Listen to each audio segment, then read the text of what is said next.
Bonjour les belles dames, j'espère que vous êtes très bien. Nous allons bien par la grâce de Dieu. Là, nous avons quelques articles où on a Shein. Nous avons Sibilamba où Shein est indi. Donc, on a Ponaki, mais malheureusement, il y a un retard. Donc, il y a déjà un Black Friday. Mais comme il y a un retard, maintenant, là, ça toujours un bloc où on a Zwaki. Donc, il y a un top, il y a marron comme ça, il y a tache, j'aime bien. Nous avons la taille S. Je pense que nous avons la taille M, peut-être taille S, c'est bien beaucoup mieux coussé. Mais ils ont sert corps, ils ont simple comme vous avez. Donc ils ont comme ça, comme vous avez vraiment simple. Ils ont top où ils ont vraiment simple. Et dans le où ils ont jupe na Suède, vous voyez qui va tisser à Suède, ils ont vraiment la fashion. Ils ont des biso na marché na 2024 2025 to la tango. Donc c'est pas une jupe en haut, ils ont comme Moni, ils ont na sabakolo, ils ont jupe poisson, et vendinga peu bien, c'est pas une dengue, et vendinga na nzoto, nous avons la taille S, et top penalty la taille S, jupe oyo kokinga parce que ils ont bien dans moi mukie, il y a moi kokinga, et vendinga bien, donc la simana biso, ma jupe na biso, c'est comme ça comme bozo mona, donc voilà, et le ko oyo kwa kolanda, nazali pe na oyo, ezali manteau oyo na la tiango vraiment trop, le ko nazo kita ya ko laksabino bloc on nazo kité, donc vous excusez mais manteau on a la tiango trop, et ça manteau moulaï, et ça vraiment bien, et ça kilo, donc ils ont aidé vraiment na batan oyo ya malili comme vous c'est comme ça. Oh my god, ils ont vraiment warm, so la tiango vraiment cozy, donc malili vraiment oyo kangote, donc c'est comme ça. On a quoi bien la caméra pour mon na ondenge zali. C'est vraiment nice manteau na biso. Dans ce qui manteau na la taille L, ils ont deux poches et ils ont la ceinture, mais malheureusement o yangai et na ceinture te na otela bino na photo ya maneke bo na ndenge zalaki o yanga tango na fongoli yango ceinture zalaki te na ki moi disappointed muke parce que ceinture zalaki te lo vraiment la jouer la ki yango parce que la ndenge za la ceinture pourtant ko fina yo ana loketo et ko ça la loko la taille et ko ça la jolie mais sous nous te la tiens seulement comme ça, ils ont joli. Ils ont peu warm, donc vraiment qualité encore vraiment qui te ressource que le manteau. Donc pour le moment lili oyo tozana na mikolo oyo manteau oyo ils ont vraiment bien. Comme sousou on a zwaki na Shein na zwaki oyo ezali collant na biso isa ya kobenda na makasi na biso ko kokanga ou mais so benda na vraiment te na zo on a taille S, oui et na taille S ça collant lokola ya cuir et ba tissu lokola ya cuir comme vous mona vraiment simple, donc on remet un collant à biso. Ok ma belle, collant à kokinga, ils ont bien dans la quantité vraiment qui est comme tâté dans bassin, mais il m'a dit parce qu'ils ont bien dans la mancassi et c'est bon de la zone la taille S et taille S est vraiment très bien comme moni et j'aime bien les détails dans mon liboso, ne pas tu liboso ba argent wana. C'est simple, le mot dans la ndaku, aux autres dans la classe, au collant ton bona basket, na boots, donc yeah. Pour le comment il y a chaque jour. J'aime bien des vanilla dans zoto. Et taille S, c'est comme ça. On a pile nanga ici, vous voyez que mikolo oh vraiment mali les ali toko zang ça te besoin pile. On a pile nanga au besoin les a vraiment kilo, donc vraiment nice à like. Alors que non mais quand on se donne mon ndenge zali, ils ont vraiment pile simple noir et blanc, vous voyez que noir et blanc raté et mais quand tout le monde a ça vraiment simple mais ils ont kilo au moins que on l'a senti vraiment que ça qualité à bien quand tu as pile bachi une vraiment de mettre la bango maboko ils ont vraiment nice na linga ba pile na bon makasi et taille au moins la une pile na nga na la taille L et taille L et vandinga bien parce que ça va pile za ka oversize et c'est même pile la taille normale comme vous mona j'aime bien vraiment ndenge vandi et j'aime aussi ndenge et vandina pour la biso oyo ya cuir. Donc ça comme ça et au basket na yo ma belle et ça nice. Mutaoye bate que ça Shein ceux qui ont l'obité mutaoye bate ça Shein c'est qui non y a bien ceux qui non propre basket non bien boots na yo au colata comme ça au bimio que shopping OK église, pourquoi? Pour que place mon colingo qui est up to you. Donc voilà, I like this piece. This piece is really nice. I like it. Voilà, ils ont une robe à marron, vraiment simple robe tricot. Ils ont pas tricot, oh ils ont pas tissu à tricot, ils ont vraiment pété. Wana, ils ont que le quoi t'aider, donc ils ont vraiment pété, vraiment nice de ma beaucoup. Et comme on dit que on a taille S, regardez, bah d'été, bah tu sur un bouton,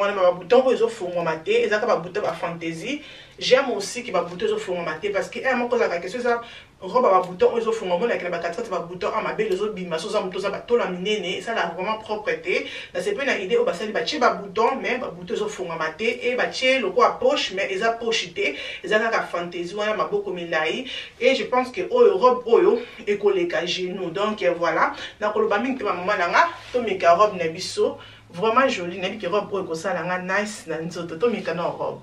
c'est comme ça, na sepeli nango, I like this dress, et on peut dans la taka maman ko lelo. J'aime bien que vraiment la poso nanga ya nzoto, et vandinga vraiment bien, na vraiment à l'aise na po nanga, et ça te que non, ce qu'on ngunza moko dans un problème ou vanzo dans un problème, comme vous avez que eleki genou, robe moko vraiment respect, au kola ton église, au kola ton même na meeting, au kola ton beto kinda misala na bureau, au kola ton robe no boche boots, au kola ton boche basket, au kola ton avec talent, donc c'est vraiment joli et exactement mon coussa tengue le qu'on a l'ingate barob aux robe à tricot ce que ça va tisser on ça la mon coussa na kokakate que et le qu'on a l'air mal à l'aise na kata posonanga et ça la rabiette mais oh vraiment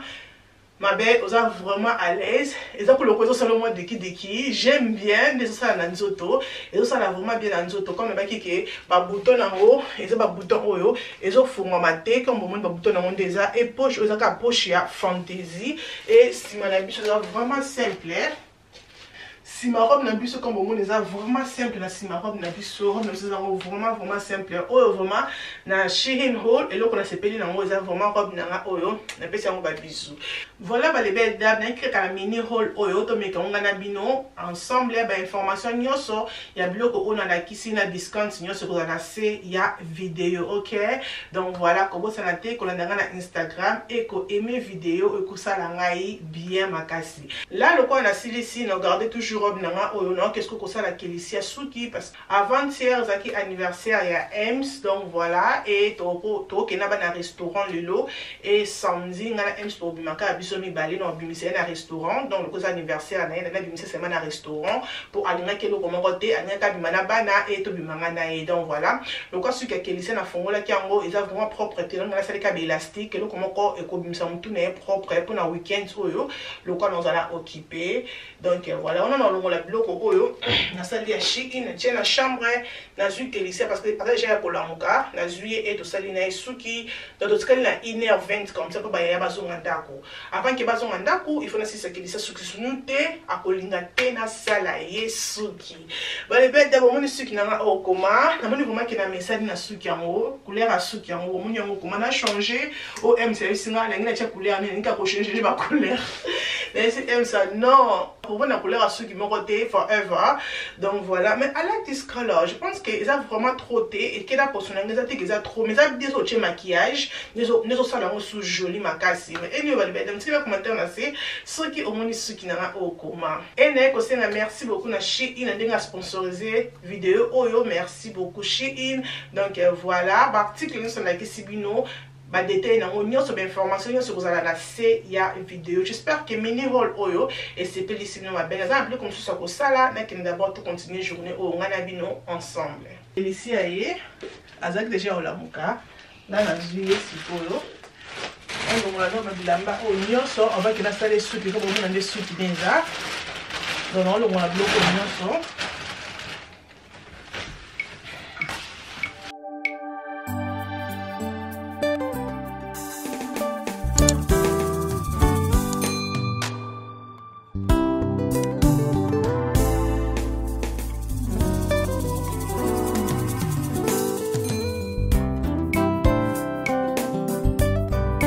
Na cuisine na lingi na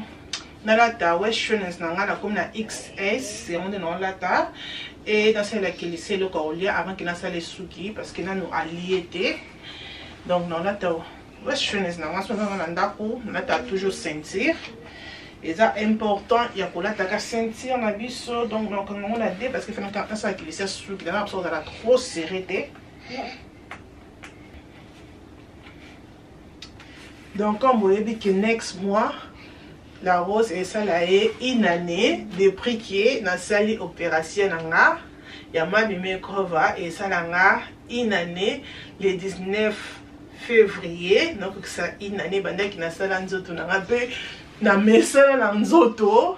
et mesala donc modèle na souffra qui donc ça qui vraiment refait parce que na mesala na ngo nzoto cause ils ont un normal na vraiment ça la nyonso sauf rien quoi. Donc voilà, là dans la petite ceinture, comme au moment comme la ceinture qui n'a pas la Kélissia et donc on l'a c'est les quaker, yeah.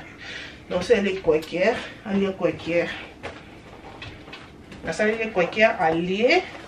Pourtant non ça les souki, alors bah t'es qui au man eat. Pourtant ceux qui Kélissia les a, ceux qui ont modèle à même pas qui n'a peigné en haut parce que modèle les alliés, quand ça a besoin de ma tête pour non ça la souki, isn't it maman? Yeah. Ah oui yeah. Ça c'est les et donc on y est tout à l'heure.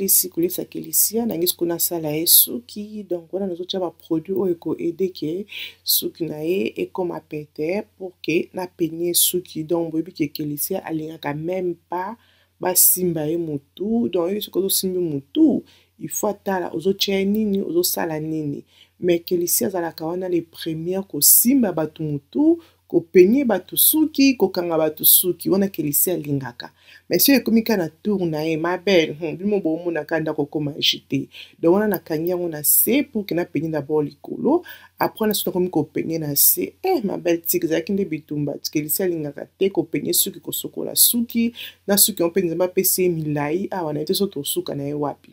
Donc suki on a sokanga na okanga na élastique comme na bikizaki vraiment suki vraiment rapide pour na aider seulement qui na week-end tant trop bima ou bien toi beta moi tourne un restaurant ils attaquent mon tourne ils à la salité donc la qui na salé seulement comme ça élastique mon vite fait vraiment simple comme nos banabino toujours les belles dames élastique et kolisaka na suki ceux que ça na pour ça vraiment qui moi na suki kola utiliser élastique n'habite comme élastique et kolisa suki je sais pas pourquoi mais élastique et kolisa suki ça la appelle suki misuni. Donc voilà, comme vous m'en avez un suki nae et que ça la biso vraiment facile. Ce qu'on coach bambumante, coachate, mais ngai na otika ngo boite, na coachango bambuma après. Nazo kanga kaka si nouani donc si noni comme bozo mona wana. Comme on dit que vraiment rapide avant que bassiste baya parce que etika la kinga presque 40 minutes, 45 minutes comme ça avant que bande kone bazonga na ngai jeki na kanga pour ceux qui bande kone bazongi. Ma belle et que ça la facilité pour nous ya ko vanda wana na kanga suki donc voilà.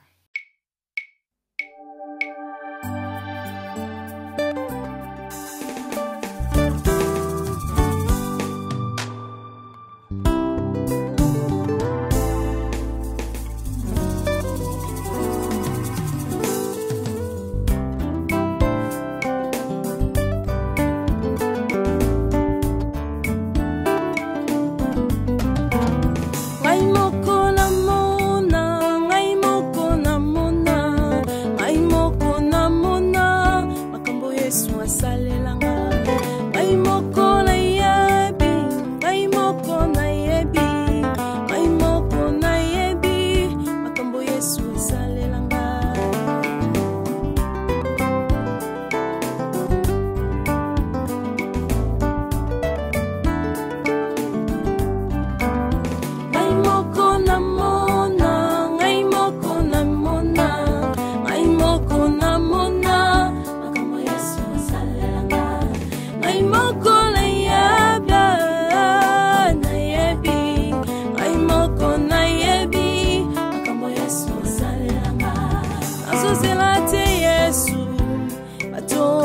bisanga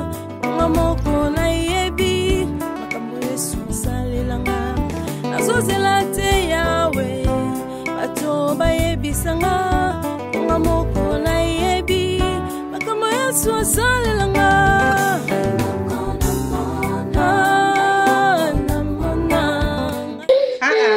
Look, c'est fini. Yes, it's it. Look, wow! Look at your hair.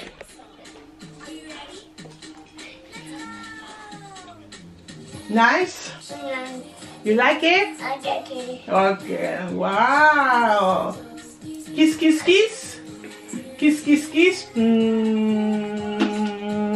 Mwah. Hey, beautiful? Beautiful. Comme bomoni ma belle, donc asepeli vraiment na suki na ye akina kitalatala zo ningisa mutu asepeli abosani ba pasi nyonso esali na suki apwana ba brother na sister bazongi donc bazolia biloko na bango bazongi classe donc voilà so bazongi classe na ta bango ba pyjama parce que bakenda na bango place moko te ma belle so bazongi classe déjà ba 15 à 30 wana mama na nga balongoli uniforme et basokoli maboko baye ba lia wana ndi bozomona bango mais bazana déjà na ba pyjama donc voilà après wana na yola sanosu ki akilisi ata na tiango bambuma esali biso comme ça vraiment joli et puis misi moi mbunzu na wana bwaki mbunzu quoi ati mbunzu en valeur donc voilà vraiment simple suki mais esali mona mutu propre après wana na ngana kena bango na ndos comme na c'est pour l'anniversaire papa bango tokoka kité pour tout qui vraiment fatigué na c'est ma belle là même na kiti après ça qui vraiment fatigué nous te boyaki donc le qu'on a la ke bango to bimato bimité